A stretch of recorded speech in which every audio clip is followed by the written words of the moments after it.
On today's Successor Excuses, I have a very special guest, Sathpal Singh. Sathpal, welcome to Successor Excuses. We go back a long way here. We do. Introduce yourself, says Sath. I will.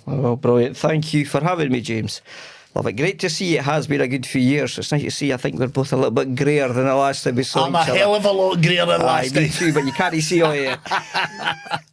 Introduce myself. I always find that a funny question, because I think the longer you've gone on doing your thing and you've experienced a lot of things and you've moved around, it becomes more difficult to know what to say. Yeah. So I always find it quite challenging and interesting when people ask me to introduce myself. How would I introduce myself? I guess the way I like to introduce myself is background in software. So that's where I started. I'm a tech guy, I'm a software guy. Did that for years. I used to be a hands-on developer for, seems like quite some years now, but a long time ago after I'd studied computer science at uni. But I then tried different things. But what I realised early in my career was, although I was interested in tech, I wasn't one of these, shiny tech type techies. Mm-hmm. I was what are we doing with the technology and how are we solving business problems and how are we making difference in people's lives? So that's really kind of, I would say, shaped my journey from being a developer to then going to technical leadership, managerial roles, more into strategic leadership roles. And then I've just done a whole bunch of different things, like a lot of us do now, squiggly career. But I moved into the kind of project, program management, leadership space, delivery leadership. And I really like embracing agile practices. We might end up talking about that. We will talk about stuff that. in there. And really then, I kind of really like these days a product guy. So I sit at the intersection of product, software, agile practices and community development, which you probably know I do a reasonable fair amount of in various guises, so we can talk about any of that. On a personal probably front, will. Aye, personal front, yeah. Knocking on 50 nearly, getting there. 3 kids, they're all grown up now, getting older. My youngest has just started uni and having a good old time. Good. That's all that matters, isn't it? I think so. Listen, I want to dive. So we've known each other for a few years. I think we met. It was either late 2017, I believe. And it was. I'll believe you. It was in Gogarburn. It was in Edinburgh. I was running a programme, my very first ever programme I developed. I didn't know that was the first. That was my first ever programme. Yes, self-leadership development was my first ever programme. It led me to where I am today. Brilliant. So listen. I know that you're quite into the kind of coaching and that mindset, right? Of things, we talk very similar language. Yes, we do. Go on, geez, how did that come about? I think it was what I touched on in my intro. I'm interested in people, right? I love talking to people, so this is brilliant. So thanks for having me, and I know we're going to have a good blether. I like to get to know people. I'm a relationship guy. Mm-hmm. So one of the things I realised was, though I have a technical background, I love to get to the heart of what made other people tick. If I was to go back to university, and I don't have time for that, I would have loved to study psychology. Right, yes. Because I really do like to understand how do you help people get the best out of themselves? Yeah. How do you help unlock their potential? And I know that's something you're really big on. So I know we have that in common. And that is it for me. It's how do you motivate other people? How do you also motivate yourself? Mm-hmm. And I care about all of this stuff. What do people care about? What do they like? What do they fear? Why do they fear it? Yes. Why should they fear it at all? Yeah, particularly in the world you're in with the software and the AI and all that. Things are changing. AI's turned everything on its head. Yes. Yeah. I hope you're not going to talk about that, because I talk about that all the time. Well, we might dive into that. I was on a recent podcast. That was the topic. This podcast is talk about what we want to talk about. Love it. We just go wherever we want to go with this. That's where I come from. I mean, that's my opening gambit, but happy to build on that. What's your thought? So I'm going to dive then, right? As you see, Successor Excuses, right? And I know that your path has been full of peaks and troughs, very similar to myself. Have you always had a really strong mindset, right for the get-go, or is that something that you've built? And if it is something you built, how have you been able to build it so that you can now help other leaders, managers, people in the software industry around agile? Because agile really is coaching, right? It's really about coaching somebody to look at something slightly different. Talk about that. Let's go That's back. really good. Let's go back. The young Sath. Right. Okay. So this is good because I literally taught. So I'm doing a masterclass at the moment, Tuesday evenings with a global cohort of experienced agile practitioners, run by probably one of the best, I would say, agile coaches on the planet. He's written a brilliant book on it, and I got a place on his cohort. We know each other a little bit. We met in the States. Now, the thing for me is, I was always very, I would say, determined. Mm-hmm. And I think we're quite similar in that. Like, and there's a really good TED talk which talks about grit. Angela Duckworth. There you go, brilliant. Love it. Absolutely one of my favourite books, by the way. So it's one of my favourite all-time books. So the thing I've learned is how much I didn't really understand about myself. Mm-hmm. And my journey is really a journey of what I call self-discovery. So I've done a number of talks in industry about that, a few keynotes and that type of thing. And what I've really learned is the truth of the matter is we all going out there to master certain things. Yes. But what we actually need to master is ourselves. And to me, that's a lifelong journey because we never quite get there. And we're always changing. Correct. New experiences, new learnings, new vision, new desires. We're constantly changing because I always look at life like this, right, Sath? It's all a perception. Yes. Right? Life is just a perception based on your background, your knowledge, your experiences in life. And that's the view, that's the lens that you see through. And all you need to do is turn that lens slightly different with a new experience or a new something. And all of a sudden you're like, oh really? Oh wow. So. Like I would never have, even though when I first started the business, I would never have, I did actually dream that it would be where we are. But I still doubted it sometimes, you know, that way. I was like constantly saying to myself, like, because as I said, the peaks and troughs. I've had a lot of troughs, right? I know. I want you to talk about the troughs. I've watched your journey. I want you to talk about that. What was that journey. like? So this whole motivational piece for me was understanding myself, unlocking that potential, but also understanding that there were going to be hurdles and barriers along the way, and for lots of different reasons. So you're right, there's peaks and troughs. And I think one of the hardest things I realised early on in my career, I think, was I was determined because I came from a settled background where I was encouraged. I was the first in my family to go to university. Yes. I was actually, it's not something I talk about very often, I was actually the first in the Edinburgh Sikh community. And I really find it hard. I find it really hard to talk about that because it's quite strange. And I mentioned it in a couple of other, but it was something where there was natural pressure. There was a lot of people who were curious, a lot of people who were intrigued.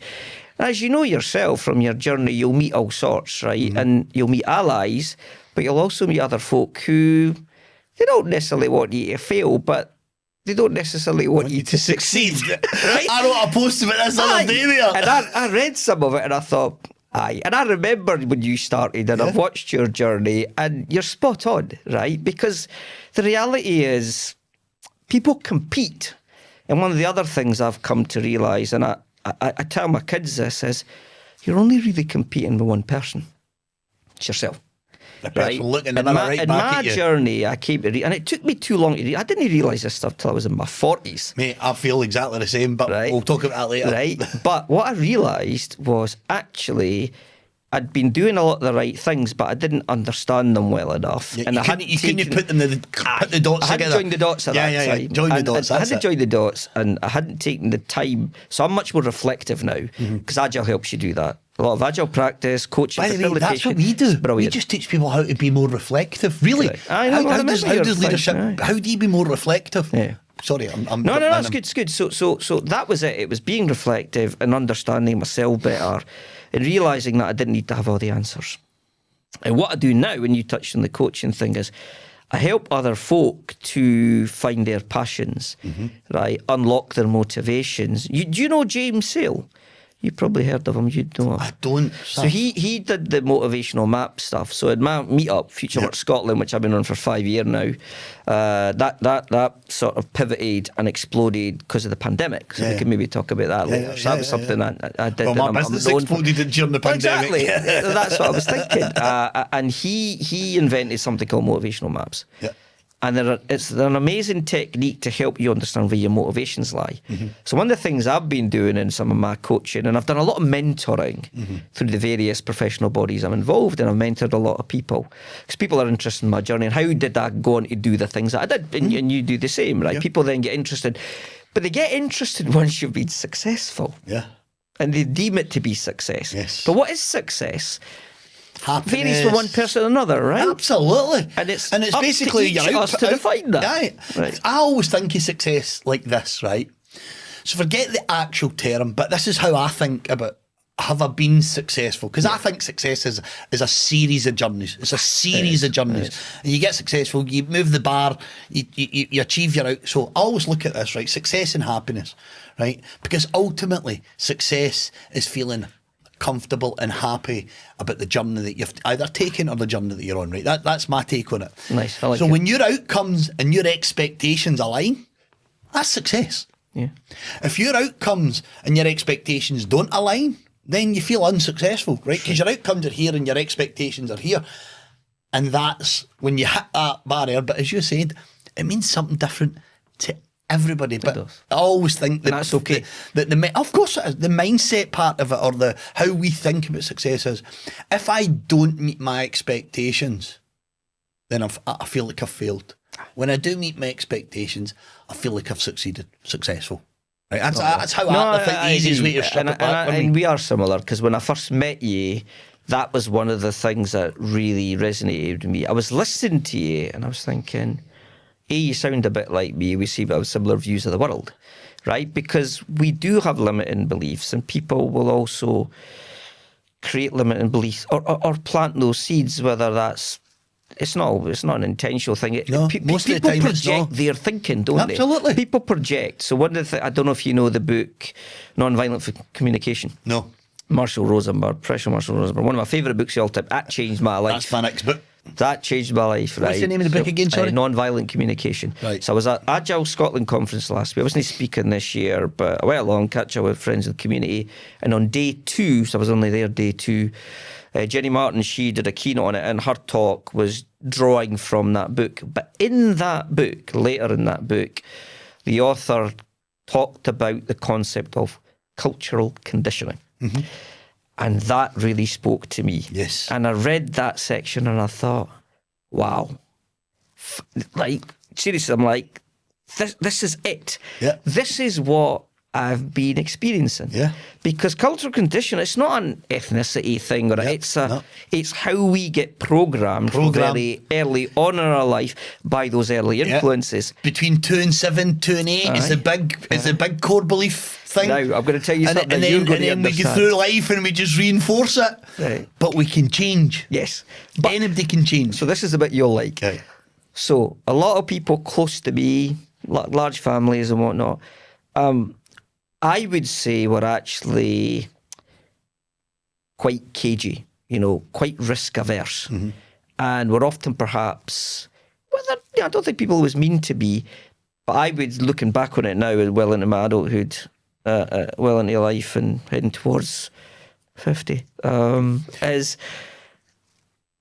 they project that, but also I'm somebody who is, for whatever reason, again, I can't explain it, naturally very optimistic. Yep.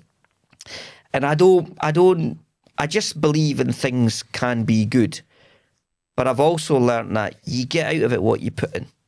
Absolutely. Right? And I could go on and talk life about in general. habits and discipline, all these things, and I'm sure we'll touch on some of it. But for me, it's a journey of learning, but it's also a journey of unlearning. So the shit the unlearning is every bit as important. Hey, it is. Listen, you hear a lot of people say they're working class. I was working class. Right. I was brought up in those types of environments. I had 3 sisters, right? And we shared bloody clothes, right? You imagine, so how would I share clothes with an older sister? Well, training shoes, because we couldn't all afford to buy good training shoes. Yeah. So one would get 1 month, maybe 3 or 4 months later, somebody else would get. Yeah. We didn't have money. So where do you sit in the pecking order? I'm number 2. Right, so I was the eldest. I had one older. My hand-me-downs then me and 2 younger. and I had a brother after me, so he must have worn my gutties and my tops and whatnot. I grew up with that working mentality. So did I. You I was brought up go, like you that. get a job, you work hard. Huh? And the unfortunate part of this, and I know we're going to touch on this, the unfortunate part of that mindset is go get a job and work hard. I know a lot of people that work really, really hard and they don't really achieve anything in life. Right, because they just go there Grafting away. They just grafting. I mean, one thing, right, I want to talk about here and mention, and then we'll go back to the story because I want to deep dive a wee bit. I watched an article, I read an article, and I think I told this story at that course I was on. Yes. About the palliative nurse. You remember the story? And I was sitting in my office in Dubai, my big fancy office, my fancy car and my fancy house. And I'm sitting and I'm reading this on LinkedIn, right? Now, LinkedIn back in 2015 was really just about jobs. That's where we People went there to find jobs. So we went there when I was looking for something specific at a particular... so the only time LinkedIn was used at that particular time was job hunting. So I was looking for people to hire. And I remember bringing LinkedIn up, and I remember somebody had wrote an article, and it was a palliative... It wasn't her article, but it was somebody that posted the article. Okay. And it was her 5... So she was asking the question to these people who are in their last, weeks of life, days of life, their 5 biggest regrets. Right? What is their 5 biggest regrets? Okay. And the biggest regret was no living a life true to themselves. Yes. And I thought, it hit me like a baseball bat in the back of the head. So much, I was sitting in tears in my office going, yeah, that's me. I remember you talking about that's that. me. Yeah. That's what I really want to do. Yeah, and that was the game changer for me. I remember. I already had started to build the mindset of I need to do my own thing, but it's scary. Of course, it's because I had a really, which most people would consider a really successful career and a really successful life. I'd say so. But I was dying inside. Do you know what I mean? I was dying inside, and I was thinking, is this it? Is this all there is? Is this it? Oh, okay. Because everybody thinks like when you make loads of money, then that you're successful. Yeah, I had loads of money. I didn't feel successful. Exactly. I just felt like I was treading water. Anyway, let's go. No, let's go. I remember that. The story. I want to go back. So tell me the people. Motivational, right? So tell me the people. Right. So let's go back to the young Sath, and you were pushed and all that, but you've got this conditioning. Right, that's happening about you, and I get it. I was conditioned. I know. I used to compare myself to people all the time. I don't compare myself to anybody any longer. No. But I used to. Same. I used to, because at school, I struggled at school. I loved school, but I struggled because I had dyslexia, and I didn't know. Back then, that wasn't no. Nobody was talking about that. I know, right? and I've now found out that I've got ADHD. And I know everybody says this, but I always knew. I've got a lot of pals who've now my attention discovered span it late in their was life. so low. When did you? Sorry, when did you learn you had ADHD? About 4 or 5 years ago. So I've got a lot of pals in that situation. Up until that point, I always knew that my brain worked different. Aye. And I used to kind of look at it as well. It's my superpower. My superpower is that creativity. Absolutely is. My superpower is that being able to see the unseen, and then find people who can help me achieve the unseen. Yeah. Right. So that used to be my superpower. Still is. My superpower is you can tell it is. That's my thing. Right. Yeah. And also, what that's actually led to now is I want people to understand. So people listening, I want them to understand that any disadvantage is an opportunity. Any disadvantage. Yes. If you can learn it, like you said, optimistic, if you can learn to look at that and to flip it. Just flip it. Flip the script. Flip it. That's it. Just flip the script and all of a sudden, what's the saying? Change the way you look at things, the things you look at change. Right? That's it. Yeah. If you change the way you're looking at it, the things that you're looking at, all of a sudden, they change. And that's really kind of that whole conditioning, isn't it? Yeah, it's you're conditioned to look at the world a certain way. And that, brilliant, love that. Really well, the way you put that. That's kind of how I was brought up. There was a certain way that people close to me, family, big families on both my parents' side. Both parents Sikhs? Aye. Yep. They just saw life a certain way. And to be honest, quite early on, I was like, I don't agree with that. I don't see it that way. I couldn't always externalise it or share it. But you just knew. I would have got shot down. But in my heart of hearts, I knew, and I thought, no, I'm going to go about this slightly differently. Yeah. And I might fail. And when you're learning, you're right, because that was another thing in that environment, you couldn't fail. Yeah. If you failed, and I was the oldest of my siblings with a lot of pressure on me to do well at school, lead by example, all of this stuff, right? And, you know, I had a lot of cousins and all this stuff, a lot of uncles and aunts. Everybody's watching me, right? And you get what that's like. But actually, what wasn't really said was it was okay to fail. Mm-hmm. And as an agile practitioner, that's something we coach and teach in teams and catalyse that kind of mindset. But exactly, it isn't about failing, it's about learning. That's it. See, I don't even look at it as failure. Learn fast. No, neither do I. I just look at it as the only time I would consider it a failure if I keep doing it and keep doing it and keep doing it and getting the same result. Then I'm failing, right? Because I'm like, well, I'm not learning. What did Einstein say? It's been absolutely. And I've got this printed out. It's in my office wall. What's the saying? It's on the one it stares at me. I've told loads of coaches and mentees this. It's like, insanity is doing the same thing over and over again and expecting a different result. That's it. I mean, that's it. I mean, was there ever a truer word? Think how many people do that though. Lots of people, especially in the business world. Yeah, then you look at particularly that kind of SME market. Yes. And they think, why am I not growing? Why am I not building my business? You need to change something. You need to change. You really need to change something. It's not working. Change it. And by the way, I built my business around looking at other businesses. Of course you did. Like, I don't want to do that, and I don't want to do that, and I'm certainly not going to do that. One of the things I tell a lot of coaches and mentees, and again, I learned it a little bit later in my life, was we don't succeed alone. Yeah, no, absolutely. We don't, right? And I'm privileged and lucky to have a very good network of some incredibly intelligent, capable, motivated people who I've collaborated with, done things with, you know, we've travelled around together, we've gone on a journey and done some incredible things and achieved a lot of different things. But until you realise you need to get out there. And that's something, again, I differ a lot from a lot of my family. Serial networked. Yes. I mean, I was at probably six network. I don't do it now. I've got staff that really network. Right.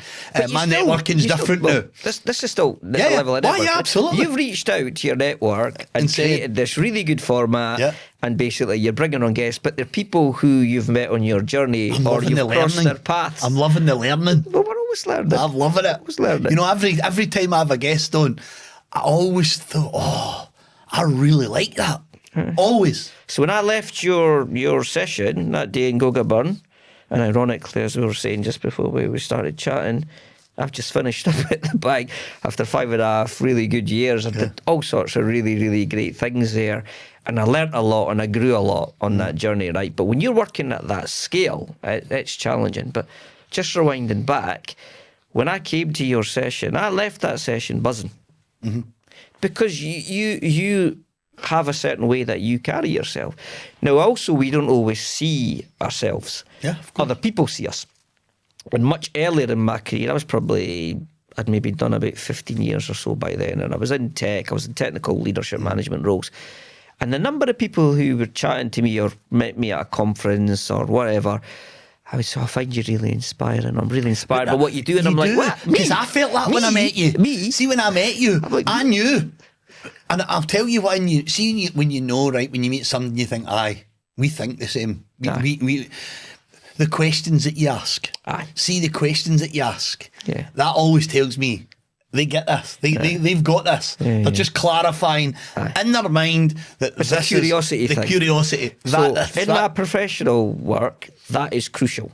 And that's one of the things I'm actually known for is I used to, when I was running a lot of complex technical projects, I used to say to folk, one of the best skills we can learn, and it comes through experience. It absolutely comes through experience. You don't learn at the beginning. You don't know at the beginning. Is one of the things that where I add a lot of value and can add a lot of value in any organisational environment is knowing what questions to ask. Absolutely. So it's the magic formula for sales, for growth, all of this for stuff. Coaching. How simple. See if you could just teach somebody to ask better questions of others and themselves. And right? coaches do that. I mean, that's the magic. It is. The problem is we're going to go back to the conditioning. The problem being is we're so conditioned. I mean, think about most leaders and managers, right? Their automatic reaction, if I come to you with a problem and you're the top man, normally you tell me how to solve it. Well, I think you should do this, James, and I think you should do that. That's bad leadership. I don't always do that now. No, but that's learned behaviour again. Yes. But you think you're supposed to know all the answers because guess what? The people are looking at you. No, the magic is actually asking, so tell me, Sath. That's right. What exactly is the problem again? Yeah. Oh, well, I'm experiencing this and this. That's definitely a problem, Sath. Listen, What Sath. have you tried? Well, my next question would be, what is your solution? How would you solve that problem? And sometimes a lot of people will go, well, I don't know because that's what I'm coming to you. And then I would say, but if you did know, what would you do? So that's more coaching. If you did know, what would you? That's coaching conversation. So you've basically moved into a coaching stance. That's it. But I think that's all a conversation is. No, you're spot on. Every time you speak to a member of staff, an employee or a peer, it's a coaching moment, in my opinion. Right? It's always a coaching moment. Whether it's just a boy, a pat in the back, say, by the way, Sath, just wanted to say, I really appreciate, I know last weekend that you'd done a bit of work at home. I just want to say thank you. I just need you to know that I appreciate that. That's good. Not everybody does that. But that's what it takes. But not everybody does. And then all of a sudden you're building a tribe of people who will, they will go down fighting for you. And that's great leadership. But that's don't have the trust. answers. That's how you build trust. Absolutely. That's how you build trust. Listen, we had our senior leadership team meeting yesterday. And the conversation is, I don't know. But I guarantee yous do. So let's how do we take this business to the next level? Because yous know. And I say to them, just look at the people in this room. Just look at the people, the experience in this room.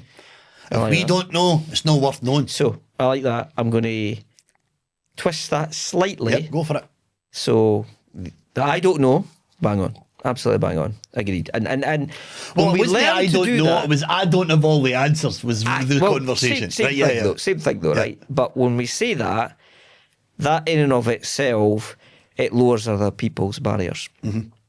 So it's a really good way to connect and build trust. And I don't think enough leaders do that. Because as you said a moment ago, they seem to think they have to have all the answers. They clearly don't. The best leaders know that they don't have all the answers and they can't be expected to, and they surround themselves with people. So I worked with a few leaders like that over the years who did have that mentality and those behaviours. They just knew how to build good teams. I learned how to build teams. So when I was at Visit Scotland, one of the things I did there was built really good leadership teams around me and people who were good at what they did. Yes. And they came to me to have exactly the conversation you were just starting there. But what I was going to say was, alongside saying, well, I don't know or I don't have the answers, it's like, but we can figure it out. Yes, absolutely. And what that then there's does, always a solution. It opens up the door to saying, okay, well, how do we approach this then? What ideas does everybody have? What are you all bringing to the table? What could we do next? What would be the most valuable next step? I ran a workshop for a group of senior leaders to try to get them aligned on a complex problem we were going to be solving in the bank. And I was the program lead for this. But what I really wanted to do was get everybody onto the same page so that we all had a common understanding or came out with an agreed understanding of what problem we thought we were trying to solve. And the reason that's important is very important, because a lot of times people have different views of the problem. Absolutely. And then if you're not all aligned and clear on what problem you think you're trying to solve, you're going to fail. And everybody goes in a way their own. You're going to diverge. And you're not going to accomplish what you set out to accomplish. And it's because you've not... And it's just said... all the time. What exactly is the problem and what is it we're trying to accomplish? Clarify that. What are we trying to do? Clarify. What are we trying? What does good look like? If we were to succeed, how are things going to be better? And until somebody can articulate that, it's the blind leading the blind. Absolutely. And you're just stabbing in the dark. All these phrases we grew up with, right? We just still say them. I don't know what half of them means. just on a slightly lighter note. Sometimes we talk about folk, and my old man used to use, he still does sometimes use the phrase going, they know the full shilling. And I used it the other day. It just came in. I still didn't get what that means. Oh, know the full shilling. I'm like, okay. No, absolutely. It's building consensus, getting people aligned and moving in the same direction. And that's what a lot of agile practices, that's the stuff I've learned over the last 15, 20 years. That's what I've been doing professionally. How do you bring people together and get them aligned so we succeed together? So And have you got a formula? Nah, there's no formula.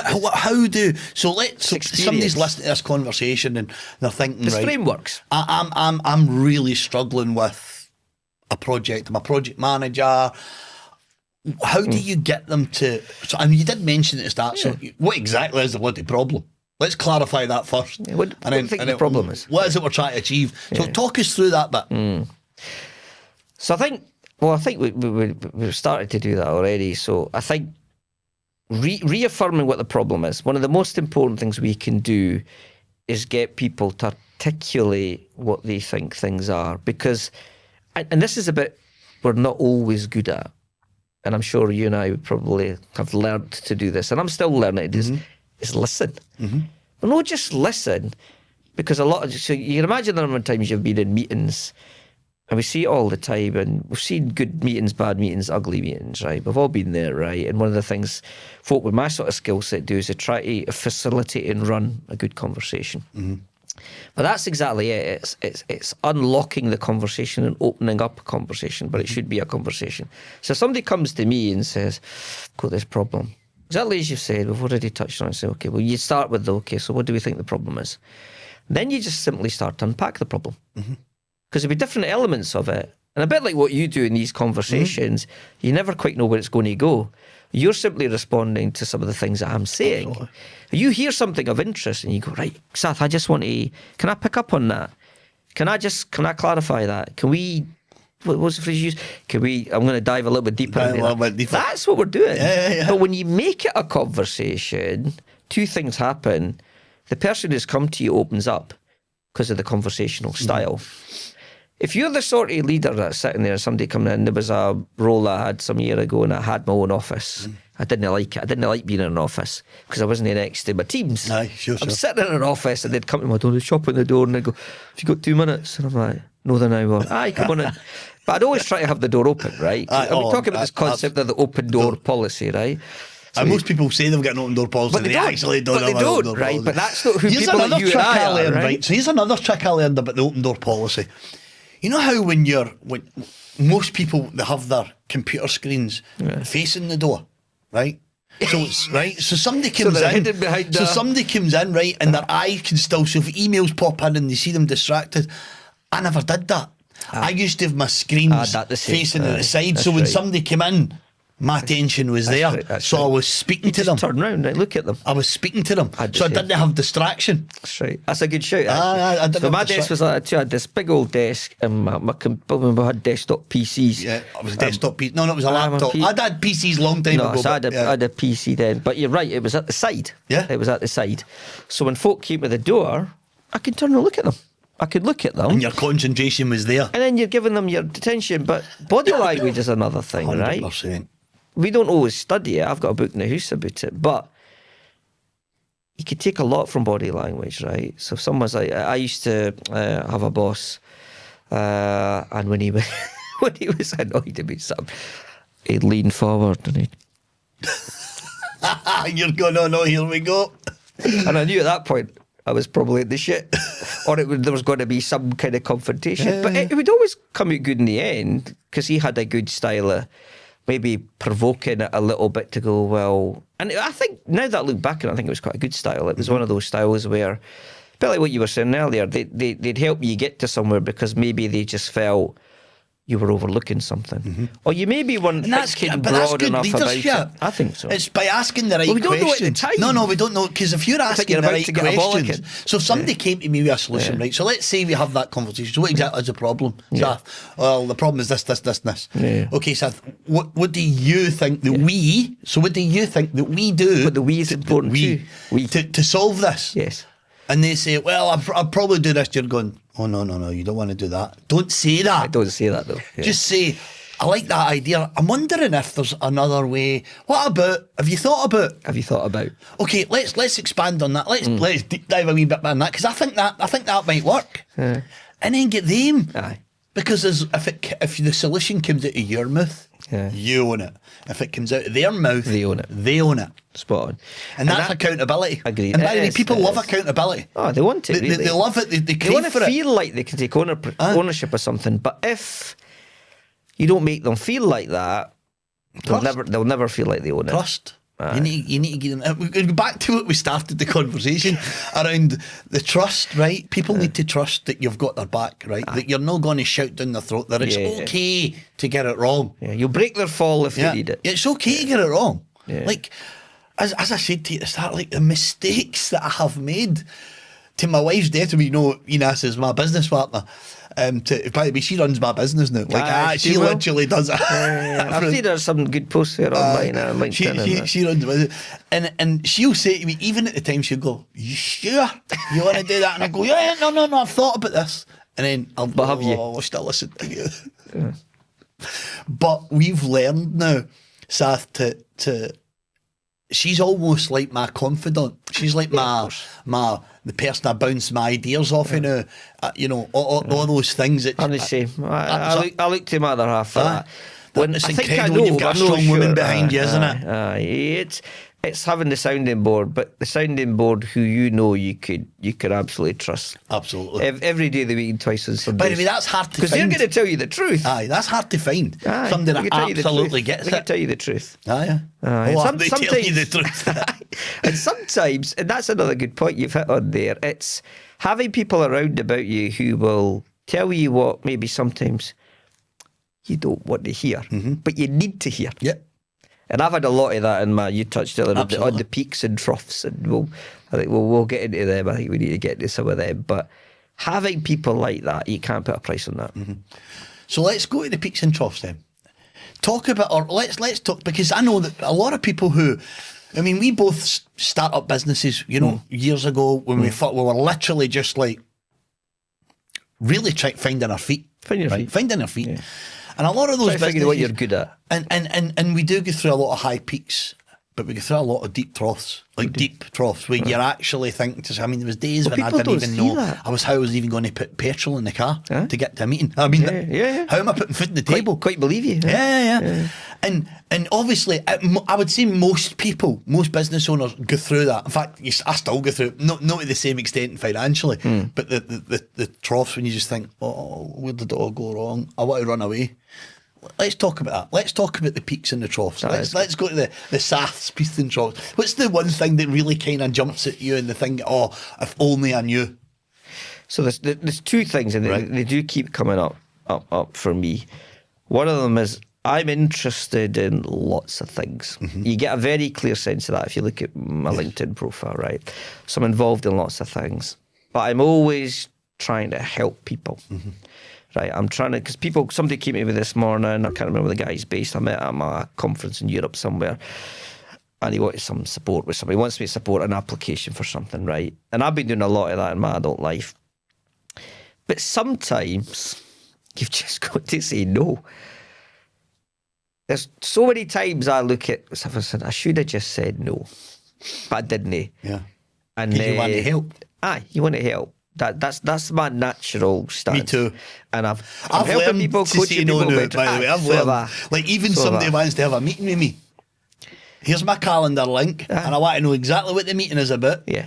And is it a face-to-face? And if it's a face-to-face, I want to know exactly what the meeting is before I greet you. Yeah. Because one thing about what I've learned to realise is my time is infinite. It's once it's gone, it's gone. You don't get it back. Yeah. So I want to make sure that I'm spending my time on the things that will come back to the whole move the needle. I've got a few things here. No, you finish. No, that's me. That's that. So there was the saying no. Yep. And the other one that comes up a lot, and it's just come up very recently again, is knowing when to walk away. And you'll know this because this is the stuff you help other people with, and I've seen a lot of your posts, and some of them I'm reading them, I'm going, yep. That's James. Some of them you might think, really, James? No, I don't. Because I'm very... no, I don't. I really don't. Because I think a lot of what you were doing, and I saw something later, maybe we can talk about some of that as well, is sometimes people don't step up right? So one of the things I've seen a lot of in my life is when you turn a blind eye to something that you know is not right or good, whether you like it or not, the reality is you're complicit. You're not speaking up. And that's no you and it's no me, right? Yeah. But sometimes you'll upset people along the way. I know I've upset a lot of people along the way, right? My personality is you like me or hate me. That's I'm okay. Marmite, we're Marmite. We're absolutely Marmite. And I'm actually good with that. So I wrote a new talk. I did a few conferences last year.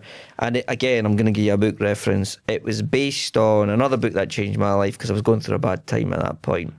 It was called The Courage to Be Disliked. Right. But it's actually about the underlying concepts of Adlerian psychology. And really what it's about is all problems are actually interpersonal relationship problems.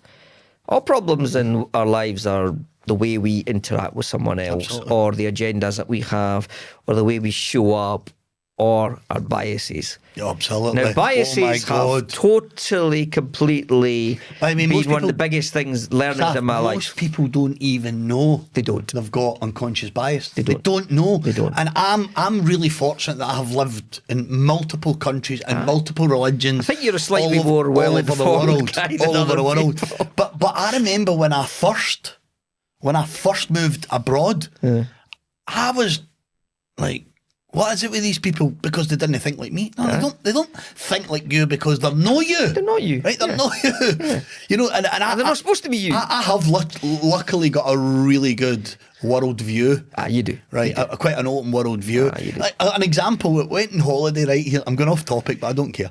An example, right? I'm going to talk about Sikh, right? Oh, Sikhism, here we go. So I went on holiday, me and my wife went on holiday,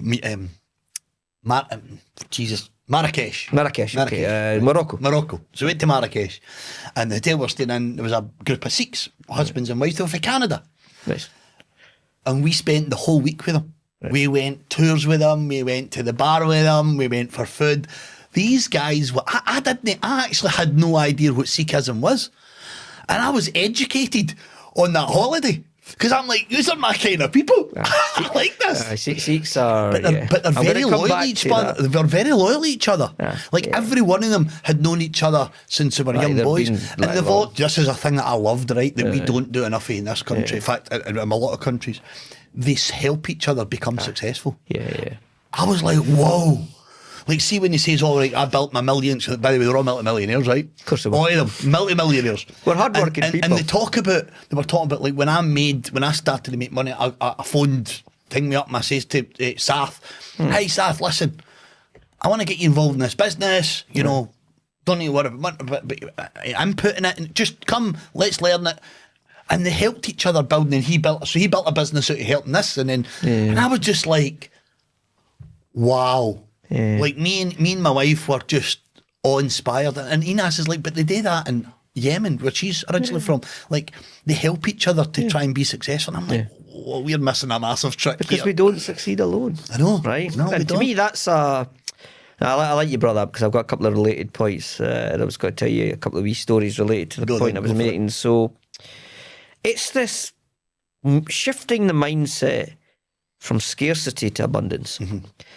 And that's something I'd been doing for a long time, and I didn't even realise I was doing it until I read it in a book. And I love reading. My home office is fully booked. Me too. I haven't even read them all. Audible. I'm a big Audible guy. I'm doing that too. So I'm a big Audible guy. So podcaster. I've got loads of books on my Audible that I listen to, and sometimes they help me fall asleep because I'm not a big sleeper because my mind's always full. My Kindle library, and I still like to buy a lot of physical books and have things on a coffee table, right? And I pick them up Sunday morning, sit there. Everybody in my house says nobody's a morning person but me.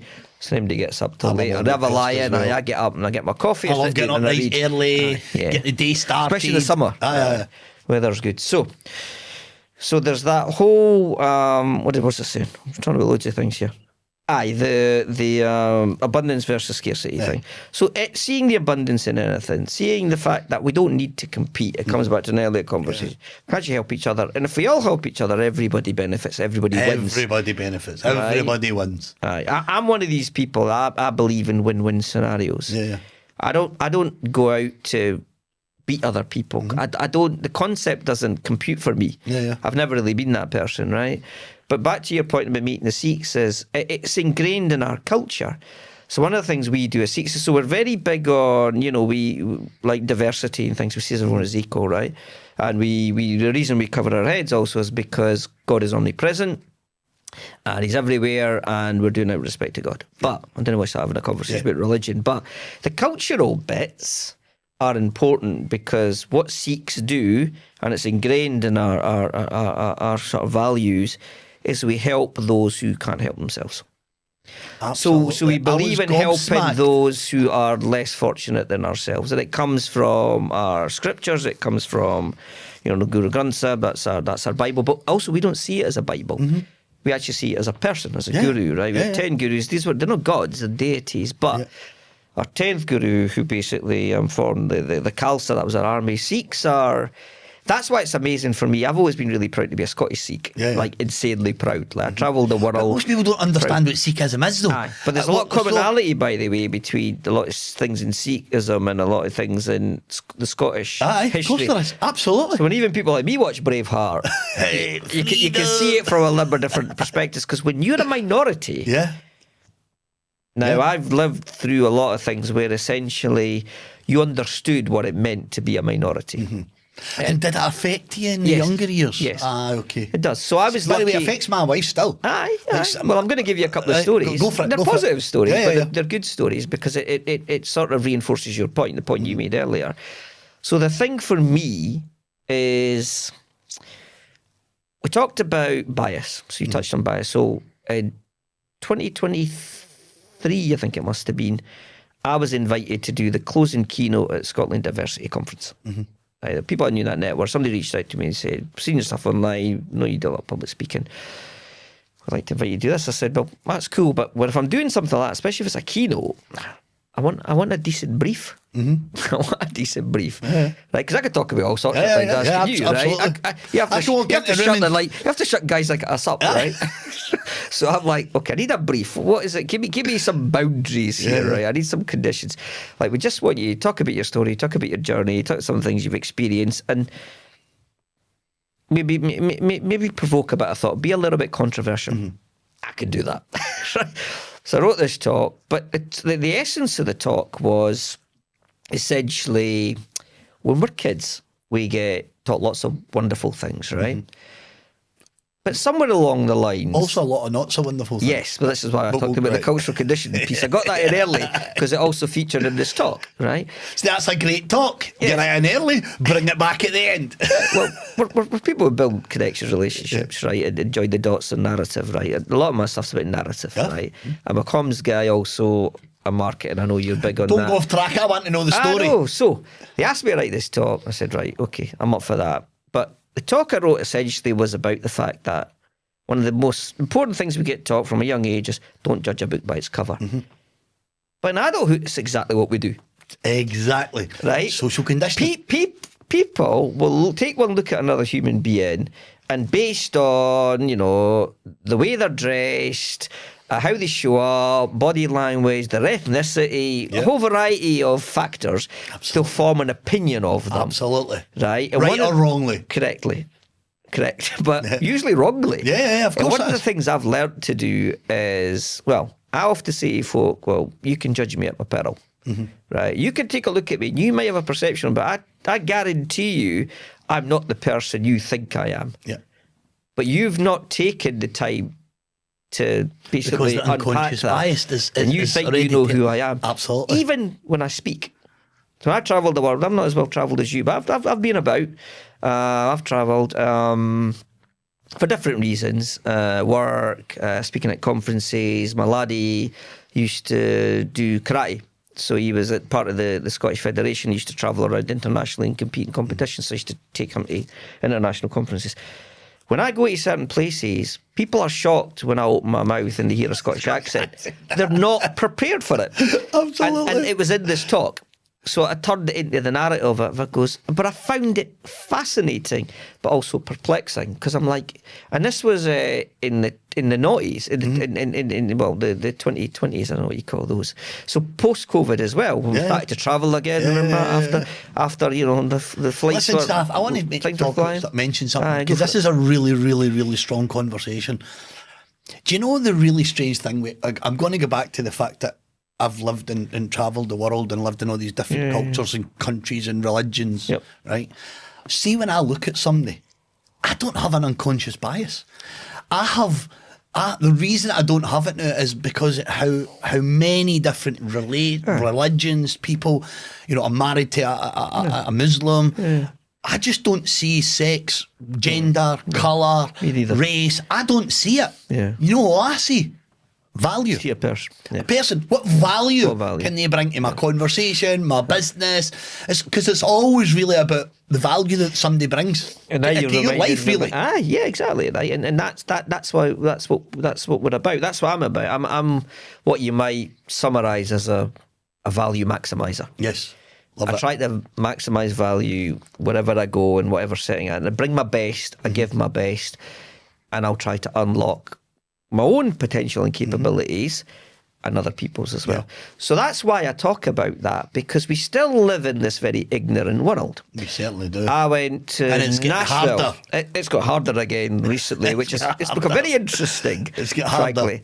And there's a lot of things that are said I agree with, and there's a hell of a lot that I don't. 100%. And I'm the same. Hell of a lot I try not to judge. I look at all sides of it.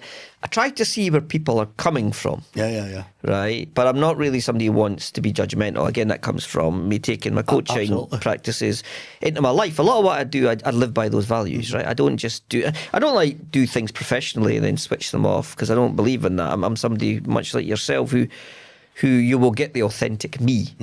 Right, because I'm one of these people as well. I've learnt in my life to basically to unapologetically be myself. Absolutely, right? Absolutely. But not everybody does that. No, but I don't know, because I know a lot of people. No, but it wasn't always that way. No, I know a lot of people in the age group, right? That you just know they're never going to get to that point.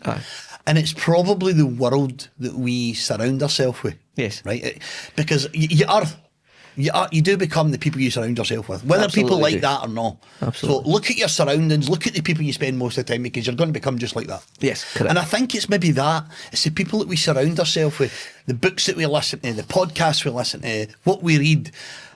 What inspires us? These things inspire us. Absorbing that information and think, how can I become a better person? How can I be a better husband, a better father, a better business person with the information that I'm learning? Because people always say this, right? And we're getting near to the end of it. People always say knowledge is power.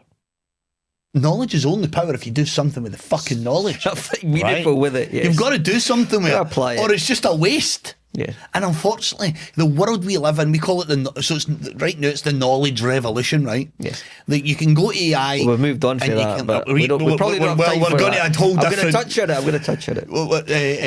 And I just think, like, it's not that difficult. No. Right? It's no. We all know, right? We all inherently know what good is. We all inherently know what being good is, being supportive is. But there's something in that unconscious bias, something in there that a lot of people keep going back to their old selves. Would you agree?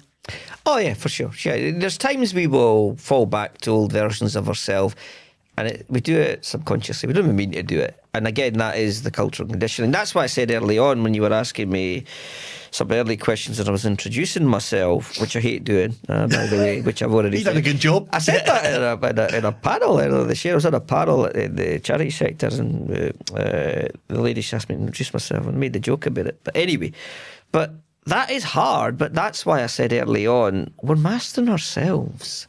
And it takes a long time. So there's a couple of stories I was going to share with you, because you'll relate to them. So 3 years ago, 2022, I went to Nashville. Loved Nashville, amazing place. I like country music. I was speaking at a conference. I went to Nashville, and downtown Nashville's amazing if you've been to Nashville. And the bars and all this great country music's blaring out these bars. I lived in the US, but no Nashville. Aye, so went to the bars, me and my conference buddies, and we're going to the bars. And of course, I'm at the bar. I'm a typical, Scottish guy, Sikh guy, and I'm ordering a pint and whatnot. And you can literally see it in this bar. People are looking at me going, like, and some of them obviously thought I was a Muslim. Yeah. Because they didn't know, right? Yeah. Because they're not informed. And I don't hold that against them. It's uninformed. Yeah. That is. Yeah. They're probably looking, but they don't drink alcohol, because what I'm saying we do. But then people would hear my accent, so then it was compounding the experience. The folk were literally coming up to me going, hey buddy, are you Scottish? And I'm like, aye mate, yeah. And they were loving it. And then I tell them about their Scottish ancestry, and they were buying me drinks. And my pals, they couldn't believe this. Well, what's going on here? And I goes, because this is the experience I have. Yeah. But you've got to flip that script. You've got to play to it, right? I worked out in Dubai. I used to go out to Dubai, I had a client out there. And I used to go, periodically after, a handful of weeks and whatnot for about a week at a time. And I'd never been to that part of the world and went out there and I used to go to the clients' offices, all very swanky and all the rest of it. Yeah. You know the area of the world well. I know. But the first time I went there, and I've got the board meeting and I'm all suit, a bit like yourself, like a suit and booty, turned up for the meeting, a lot of senior people there and they're going to introducing themselves. And they get to me and open my mouth to introduce myself, and you physically saw the shock in the room. What the hell was that? Like, what's going on? Like, does not compute. Yeah. Right? So I've experienced a lot of that in my life, which has shaped and informed the way that I'm really motivated. It's one of my purposes to break down some of those barriers and help people to understand, don't judge a book by its cover. You can't possibly look at another human being and know anything about who they are, By the way, their background, where they've come from, their journey, what they've been on. I'm just right? thinking, what a great I know podcast you get. that I know, would be. yeah. Just on that one subject of preconceived perceptions. Well, I've written talks on this stuff. Do you know what I mean? I should probably write a book. Listen, we're running right out of time. I do all my guests, I ask them. So there's somebody listening to us right now, Sath. Yeah. Maybe a young Sikh or just a young professional, a female professional, and they're kind of either looking to enhance their career or start a new business or grow their business. So I want your top 3 pieces of advice in life.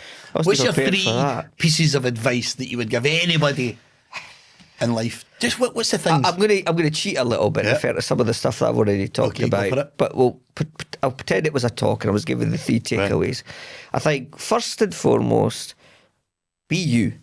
Be your authentic self. Don't be false, because we've all done it. We've all done it. We've all thought we needed to be somebody else. I used to do it. I learned it really early on in my career. No. I am who I am. Yes. And it's because of my authentic self that I've achieved what I've achieved. Yeah, so be yourself. Always be yourself. There's nothing worse than pretending to be somebody you're not. Yeah. Okay, so authenticity is massive, right? Fear is always going to be there. We all have fear. When we do anything, we go into it. The unknown, we fear it. As an agile practitioner and somebody advocating for all these things, you can go into uncertainty with optimism and curiosity. Right? Optimism and curiosity. Be curious, be optimistic. What's the worst that could possibly happen? And it never happens. And it never happens. There's actually a statistic, by the way, around that. Yeah. That's back to that sort of, what do they call that? That if you're like not doing well and you're having some mental health issues and you do the whole cognitive behavioural therapy type stuff. That's all in there, because I burnt out years ago and I had to do some of that, right? And it reminded me, it's like, it's never as bad as our thoughts. Sometimes we need to get out of the way of our thoughts. Yeah. Right, because that's what holds us back. Ultimately, it holds us back. So be yourself. Take that leap of faith. Right, just go into uncertainty with optimism. Yeah. Right. And the last one. This is one I'm going to tell my kids all the time, and I've realised it's one of the reasons I've gone on to do a lot of the things that I've done is build good habits. Have discipline. Right. Have discipline about what you're doing. If you really want to do something, you'll do it. But be intentional, be all in. Another of my favourite books is Matthew McConaughey's Green Lights. He talks about don't half-ass it. Don't half-ass it, right? Be all in. Yeah. And give it your best, but be intentional, be purposeful, and build good habits. Because if you don't, you're not going to succeed. Listen, Sam, listen. Before we close, right? I give all my guests one in my book. Oh, right? I love it. There is a whole chapter in there what you've just said, and it's about habits.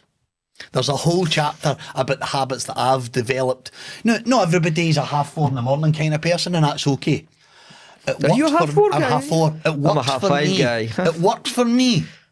Okay. It works for me because I've got such a busy life. Right? I go to the gym every single day between 11:30 and 12 for an hour. every day. Well, I don't. I take one day off. I do 6 days a week. A Saturday I do it early morning, a Sunday I do early morning. So I always take Thursday.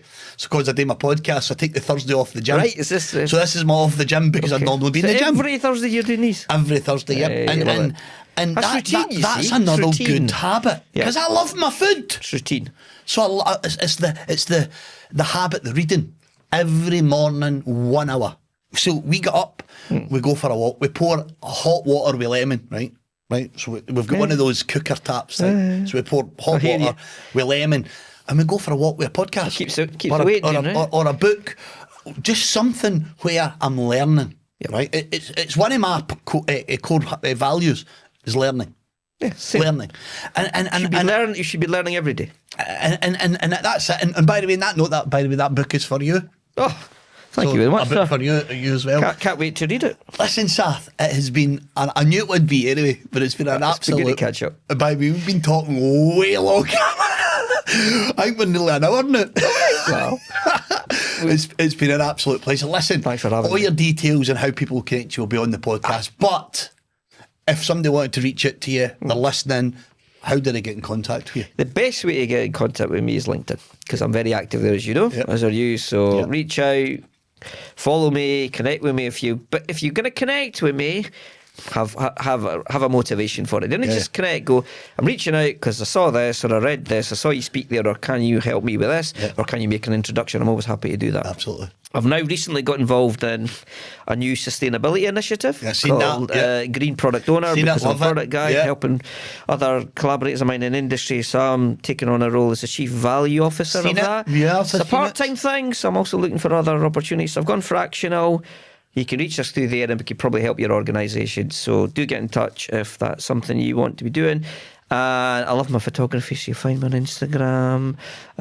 Don't really do Facebook these days, and I don't use Twitter anymore. So LinkedIn, Instagram, Green Peel. Perfect. Listen, as I said, it's been a pleasure, Sath, and thank you so much for coming on the podcast. Thanks for having me. I have loved it.